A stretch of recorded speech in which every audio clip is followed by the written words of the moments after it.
Joining us now is Mashable Deputy Tech Editor Michael Nunez. Michael, good to see you.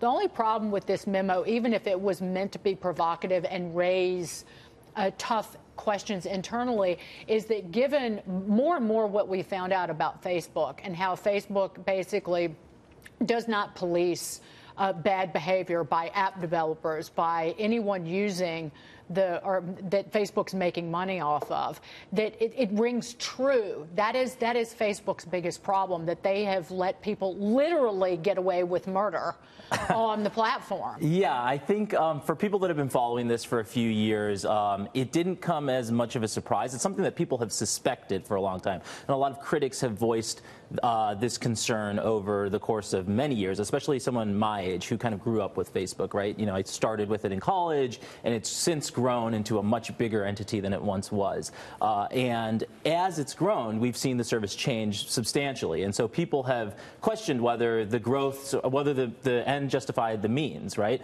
But we didn't have quite an explicit thing to look at that was being discussed internally. So now we know that Facebook employees are actually dealing with this same sort of concern, and we at least have some evidence that at least one executive may have thought that the ends justify the means. But I've talked about this just from the outside looking in, the reckless disregard that Facebook has for its own users, their privacy, how the services are used. And I always go back to Facebook Live because their gut has always been just roll out the service. Just let the app developers have all this information, and we'll worry about the consequences later. And they were never forthcoming enough with the actual users, now 2 billion plus, about who had access to your data, what kind of data. It was very hard. If you go in to change your settings, it is not clear what's being handed away, what's being given away. And now you hear this mea culpa, but I think for some people it's too late. And that includes advertisers. Yeah, absolutely. And also, you know, I think with Facebook, you know, there's a couple things at play here. You know, one is that Mark Zuckerberg's mantra has long been move fast and break things. Well, they've broken a lot of things in the past couple of years, I think it's safe to say, at least since the 2016 election. So, in this case, we're sort of left to sort of pick up the pieces. You know, Mark Zuckerberg and a lot of his executives have long emphasized monthly active users. The growth of the platform has been sort of what they have talked about on earnings calls for the past at least 5 years.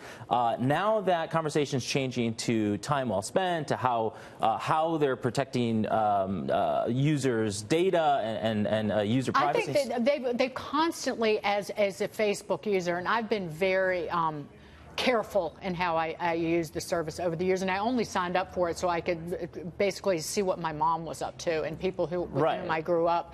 But it has always been very sleazy to me at them constantly asking you for data. When you would log into another website, it was like log in with your Facebook account, that they were trying to gather even more information about you and then track your every move. And so I always was very suspect of what they were up to. But it was that very effort in 2007 where they opened the social graph to any and all app developers, not only of people using apps, but all of their friends. It was that in 2007 that got them from 58 million users to 2 billion plus. Well, they limited that, but you still see the effects of what happened with this revelation about Cambridge Analytica. You're absolutely right. I think people that are my age, you know, I'm 30 now, I had graduated in 2009, people that grew up with Facebook and that were using it in college before it was open to people outside of college would mostly agree with what you're saying. You know, the tentacles of Facebook have slowly spread and grown longer and longer, and I think the data mining has become more pervasive. And right now, you know, there's a lot of discussion around Facebook, but there's not a lot of discussion around some of their other properties as well. So Instagram and WhatsApp, you know, there's a lot of data. Aaron raised that. They're hoping, I think Facebook's just hoping this will go away with Facebook. That people don't realize that that Instagram is owned by Facebook or WhatsApp, that they just hope it's like they know quietly that people might not make that connection and they're crossing their fingers. But is it siloed, Michael? Sorry to interrupt you. Is this really siloed? Is this problem just happening on Facebook? I believe not, right? No, absolutely not. No, I mean, the easiest way to tell would be to pretend to buy or like go through the process of buying an advertisement on Instagram or Facebook, you'll notice that they're combining the data from all of these platforms and letting you target individuals using on Instagram using Facebook data. Yeah, and I think what we're tiptoeing around is it's not the weaponization of their platform in democracy. It's actually the exploitation of users and their data. And people didn't understand that Facebook went out and bought your financial data. They went to the credit reporting agencies. And so they know your IP address. They know who you are. They now have your financial data. They bundled it together. They track you on every website. They know all your friends. Dagan, it doesn't matter what data you give them. They know the data.